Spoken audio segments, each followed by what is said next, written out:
This is a Changed Physician, episode 174. Hey folks, welcome back to another episode of The Changed Physician. This is your host, Dr. Kevin Cuccaro, with my fantastic co-host, Dr. Melissa Cady, and our returning guest, Mr. Tim Creasey. Mr. Creasey is with ProSci, and we had a change management podcast a little while back. But just in case you missed with that one, and if you did, you got to go back and really listen to it. Tim, could you kind of re-summarize that discussion we had briefly on change management so that we're ready for this conversation today? Yeah, certainly. And thank you for having me back. It's awesome to be joining you again.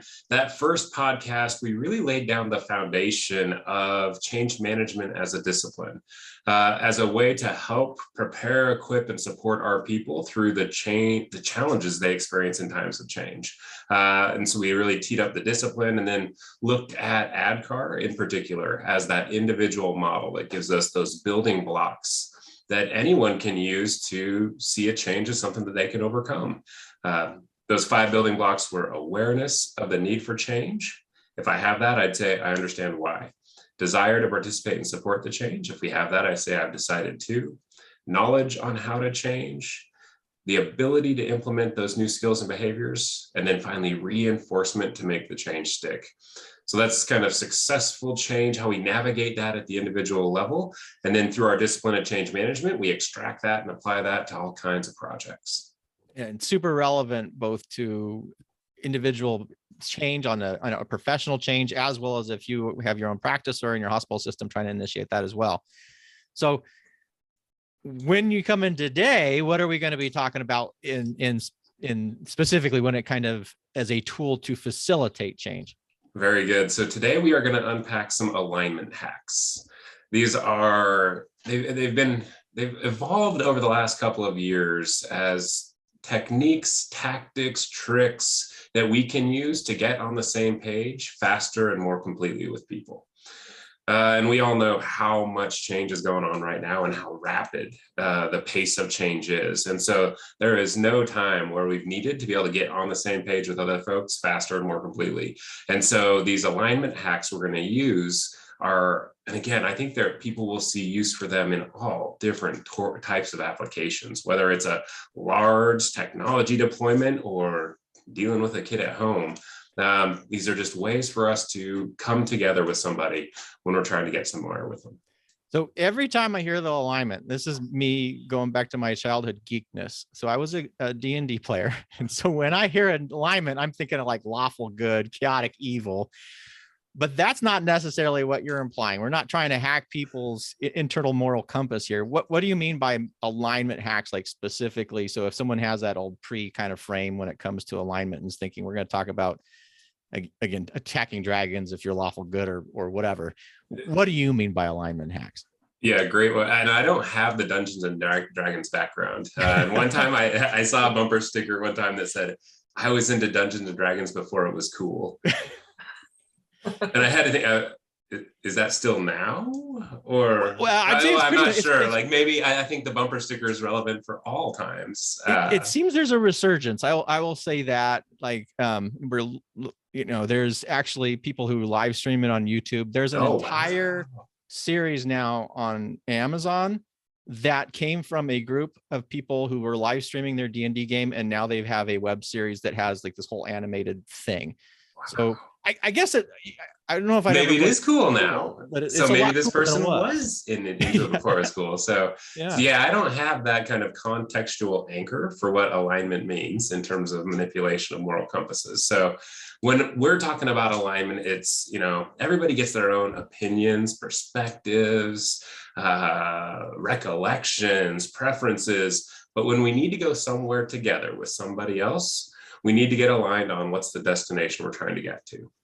So whether it's we're writing an email that needs to go out to a new particular customer base or stakeholder base, maybe it is we are trying to solve a particular challenge or issue that has emerged in front of us. We're trying to get aligned on what it is we're actually trying to achieve there. We're rolling out a new training program, putting in place new policies, procedures. It's around understanding and sharing that flag on the horizon that we're both about to put effort into trying to get to when we're trying to make things different and improve the organization. Right. Wow. So just before we kind of dive into any of these, these alignment hacks, is it, I mean, obviously there's a lot of psychology, neuroscience, like there's so many different fields that tie into, I think, a lot of these things that you're talking about with the challenge of change. But these alignment hacks specifically, are they coming from your own company's very, their research of those things, or is it also being pulled in from other areas as well? Yeah, great question. They're coming from a lot of different places. So certainly a lot of them are emerging from our experiences and helping other organizations through change. A good number of them, and when we get into the stories behind them, have come out of my personal life too. So a lot of them have come from spotting patterns when people seem to be working really well together in a particular direction, and then picking up patterns when people seem like they are unable to make forward progress in a particular direction. And so, we talk about that notion of getting on the same page and how important it is. Ending up not on the same page is a pretty challenging place too, right? Because we can be on the same page and know it, so we're good to go. If we're on the same page but we don't know it, I call that the facepalm moment, right? Like, oh, Melissa, that's what you meant the whole time. That's what I meant the whole time too, right? We were on the same page. We just thought we were on different pages, but eventually we'll realize it. If we're on different pages and we know it, that's just misalignment. You just need to keep working through. I think we need to go down path A. You think we need to go down path B. Let's keep working until we can resolve and decide which direction to go.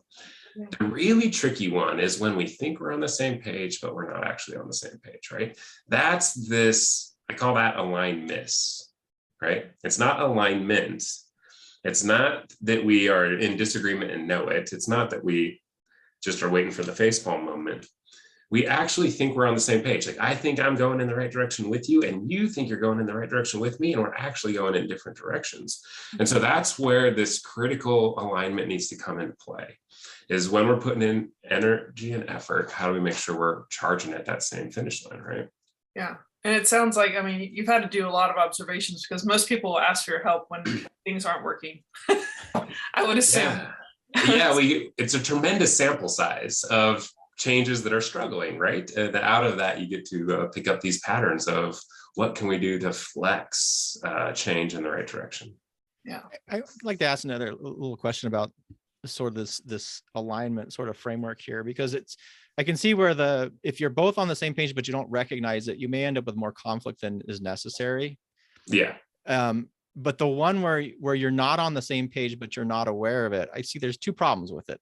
The first one is, well, there's two challenges to overcome. If you're aware that I'm trying to communicate this, but it's quite obvious that this person isn't understanding, so their frame of reference is off. That's a specific type of problem. Yep. But the worst one, the other one that even is more challenging, is if you're both unaware that you're on the same page. So I'm trying to figure out, how would you even become aware enough to know that you and whoever you're working with is not on the same, like their frame reference is off? Yeah, so I think you're right. If we're the communicator, we can kind of pick up, like, I don't think they're picking up what I'm laying down right now. Maybe they don't have some of the anchors or the context that they need to make sense of what I'm trying to share with them. So I'm going to need to help give them some of those anchors and some of that context. I'm actually doing some writing right now about this from a presentation perspective called Assuming the Audience Eye. See, have you heard of this notion of assuming the beginner mindset? Like, yeah, approaching things with curiosity. Yeah. Assuming the audience eye means if I'm building a presentation that I'm going to give in front of a big group, I need to really put myself into their seat, into their shoes, into their eyes to make sense of what I'm about to unfold to them as a story. Because I know what ADKAR stands for, right? And now you and all your listeners do. But for the 200 people in that room, it's the first time they've ever got exposed to ADKAR. And so I need to be thoughtful, almost empathetic about the context, the anchors, the language, the dictionary they have, so that I can package my message as best as I can, so that it gets manifested and reassembled on the other side. The other thing we can do, Kevin, is start to really test to see if we are on the same page. Like, let's make sure that we both are aiming at the same target, have that same flag defined on the horizon. And psychological safety plays a big role there, right?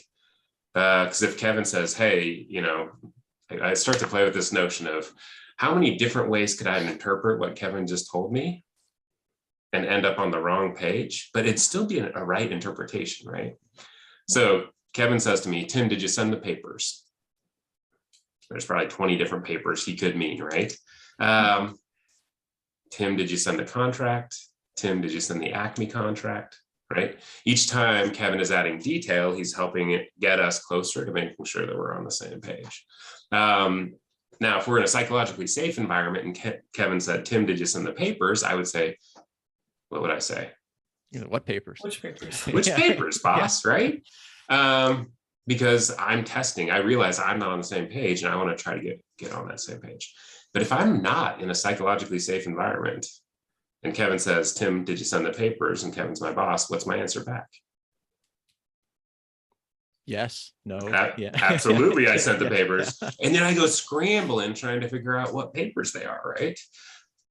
Because there's not the conditions where I can come back and test my assumptions with you. So there's both the how do we convey the information that we're trying to convey back and forth to get on the same page, and how do we create the conditions and the environment, the situation in which people are encouraged to get aligned more quickly, especially when they're not sure if they're aligned or not. This is such, oh, sorry. You're probably going to say the same thing. Yes. Because I was going to say, well, no, yeah, patience. I was going to say the same thing about the psychological safety thing, because how often do you say, did you understand what I just said? And everybody goes, yes. It's a bad way to say it. It is, because, yeah, so it's. What questions do you still have? Yeah. Yeah. Right. It's such a different positioning than did you understand what I just said? Mm-hmm. And there's another underlying issue there too. There's a sense of urgency that these visits aren't long enough. Many times patients are changing physicians all the time based on insurance. They haven't established a rapport or relationship. They don't feel comfortable. And there's this level of however they want to view this as a physician, depending on a respect level. That I mean, the whole time you're talking, like there's so many examples. Yeah. Or eat a healthy diet. Like people don't even know really what a healthy diet, like from an educational standpoint or medical terminology, or just being able to ask questions. Yeah. This is what I'm really fascinated right now about, is how do we package and pass ideas so that they get reassembled as best in the way that we want them to, right? Because I have this idea in my head and I'm trying to pass it over to Kevin. And there's a little bit of beam me up Scotty Star Trek that goes on, right? Because ideas can't just go from my brain to Kevin's brain. I have to package and pass it in a way so that when I pass it over to Kevin and he reassembles that idea in his head, it's going to match as closely as possible to the idea I'm originally trying to send him. You want to go dive deeper into this? Yes. Yeah, okay, because you guys are both doctors. This is very, very, it relates a lot. Yeah, and it's fine if we'll go off script a little bit, right? Because So you're both physicians. I'm a liberal arts major, because I don't do any of that, right? Anatomy, none of that stuff. So I've been starting to tell people, here's how a liberal arts student understands vision. Because, people say perception is reality, but I'm going to maintain reality is actually perception. So light comes down, hits a tree, bounces off the tree, comes into my eye. My eye does some crazy things and turns the signals into electric signals, right? Shoots them through some crazy plumbing in my brain, and it goes into my brain and it takes those signals and starts to reassemble them to make sense out of them. So at this point, I'm not even seeing the tree now. I'm seeing a reassembled, what my brain is reassembling that tree to be. And my brain reassembles those signals through everything that makes me me. All of my experiences, my capabilities, my expectations, whether it's a sunny day or a cloudy day for me right now, will determine how my brain reassembles that tree. So my reality is what I take in and made sense of through what's me. Mm-hmm. Now you pivot that into communication in an organization. I'm trying to communicate a strategic plan out to an organization.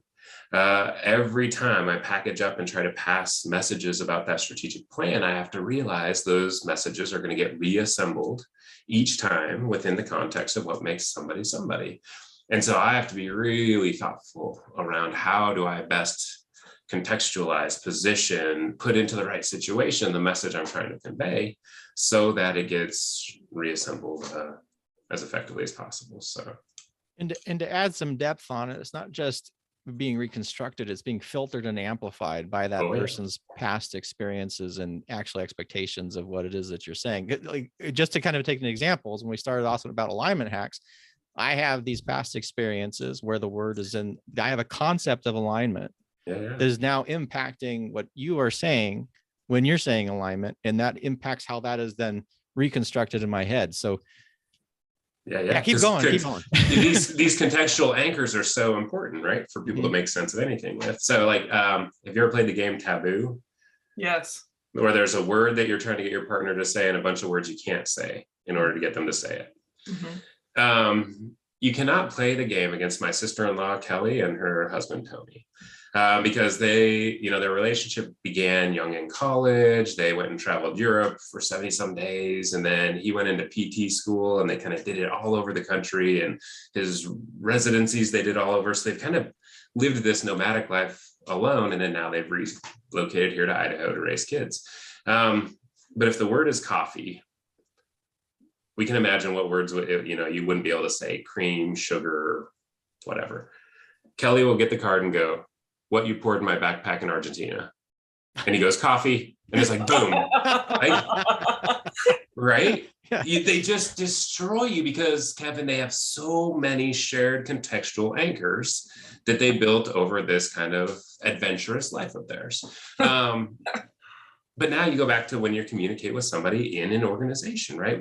How often do I assume they're carrying that whole set of contextual anchors that I just assumed into whatever I tried to tell them? Or dictionaries. You all probably run into this all the time, right? If I'm communicating to somebody and they don't have the same dictionary in their head that I have in mine, which is 100% a guarantee that they don't have the same dictionary that I have in my head, then I need to make sure I'm using words that will land and make sense relative to their dictionary. Yeah. Just like alignment, right? Alignment had multiple meanings when before we stepped in, and so we needed to get on the same page about what we were talking about there. This is interesting because I talk to patients on a frequent basis about being intubated or having a breathing tube placed, and I've recognized and even like acknowledged contextually maybe what they associate with those words. Yeah. Because most people think of end of life, they're on a ventilator. It's a very negative correlation to that. And so I have to reframe it and recontextualize it, I guess. Yeah. And I basically say, I'm placing a small breathing tube, between your vocal cords to keep you safe from anything that trickles down from the nose or something along those lines, or anything coming up from the stomach. It's a way that I feel that you can be the safest. So it's all recentered and reframed around safety, not this ominous, negative, oh my God. And I find that is more helpful. So I've never really thought of it until you said it this way. There's kind of I think a relationship to that you're talking about. For sure. Do you want to hear a similar story that I think is right in the same vein? Sure. That happened to me like 2 weeks ago. So we're up skiing with some friends, and I'm on the lift with my 13-year-old and then their son, who's also 13. And we've never skied before together, but I saw him kind of come down the first hill with my son. So I kind of had a gauge for his skill level. So it's me and the two boys on the way up. And I'm just chatting, because I want to get an idea, right? What's his skill level? What kind of runs do we need to be going on? And he had just gotten brand new skis, and it's his first time on the hill this year.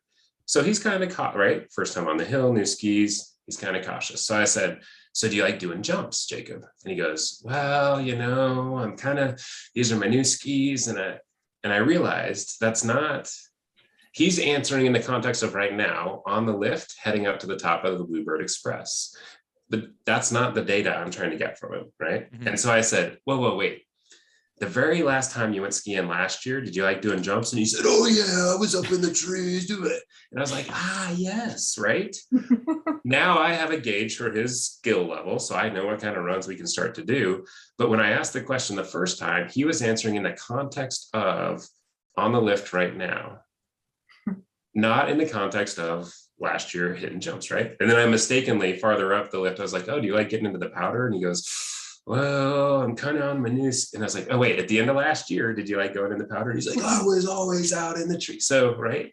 Context is so important, Melissa, right? That context of safety that you put the contextual container of safety into which you describe intubation is very different than had you not created the contextual container for that conversation to live. So. Yeah, exactly. So how did you then, I mean, a lot of experience, and obviously you communication essentially for living communication and change, but to take that example, then it would be really easy to realize that your frames of reference are not the same. He is speaking in this new context of current, new skis, brand new, first experience on the mountain, while you're looking for kind of the global experience. How did you recognize that? Like if you were in a business situation or a personal situation, how is it that you realize that, or was it just your gut and experience? Yeah, it's interesting because in that scenario, right, it's a reaction. I'm reacting to I picked it up out of his body language, right? Like I kind of, when you're talking to somebody about a change that's going on and they start to squirm a little bit, right? So I just picked up like there was a squirm here, and I was like, that's interesting because I didn't expect a squirm with the piece of information that I was asking about. When we pivot it and go more proactive, like we're announcing and rolling out stuff, then I think we can bring a lot of these tactics, like these alignment hacks, to life in the way we proactively communicate or message or bring something like that forward. But yeah, it was really kind of my sense and just watching that little bit of that squirm, right? Yeah. Well, I wanted to see if, I know there's a lot of alignment hacks. And so I was wondering if you would be willing to just basically briefly say which each one is, and then we'll like maybe pursue some of those for further discussion. Would that be okay? Yeah, absolutely. Because I think, at least give people an idea of maybe we can just have you back another time and finish out the hacks we don't finish. So and actually, there's one that we can pick up and kind of pull apart based on the conversation so far. So I can kind of reel them through, and then maybe that one will pick up. Let's do that. Very good. So yeah, I've got probably 20 or 30 I've built out, but I've shrunk it down to this dozen, and then I think we picked about 7 of those. So the first one is called pivot around purpose. That in the face of something chaotic, we can either flail or we can actually pivot. But in order to pivot, we have to anchor to something, and that's purpose if we want to do it well. The second one is to what end? To what end? It's a way we articulate what we're trying to achieve. So that, Kevin, to that notion of alignment, we're aiming at the same flag on the horizon. The third one is name it to tame it. And that's the one I think we could pick up and play with a little bit in terms of this notion of clarity of language and passing of ideas. But name it to tame it means that we can be more effective in solving and solutioning when we're able to effectively identify, label, and communicate back and forth about something. My third one is matching matters. The phrase I use there is Fiat, Ford, Ferrari. What kind of solution do we need for this issue? Do we need a Fiat, a Ford, or a Ferrari? All right. And a lot of times I'll draw it as smiley faces. So 2 dots in one line, something that has a little bit more squiggles and character, and then I write the Mona Lisa on the bottom. Like all 3 of those are smiley faces, but different opportunities, challenges require a different level. The biggest challenge is making sure that we're matching 2 dots in a line to a 2 dots in a line problem rather than a Mona Lisa kind of size problem. The next one is called Zoom. I picked this up from a woman named Molly Brazel. We use 5 Zoom levels at my house: country, state, city, street, coordinates. So country, US, state, Idaho, city, Eagle, street, Willow Trace Drive, coordinates, right? And so the example would be Angie and I are planning a vacation. She wants to start by talking at the country level. I immediately start talking about what we're going to do for Tuesday night for dinner, right? So I zoom into coordinates, and all of a sudden we're talking right past each other. And so she'll say, well, hold on, let's get back up to the state level at least before we drop into the Zoom coordinates. Next one is progress over perfection. So how do we embrace incremental advancements and try to check that perfectionist tendency that most of us have in us? And then my last one is time and place. Time and place. It's about how important context and situation is. And I usually use my boys to illustrate that one. Fart jokes. If it's at the playroom, that's fine, right? Time and place, not a problem. If it's at grandma's dinner table, my two boys will get a stare and they'll just get the phrase time and place, because context and situation matters so much.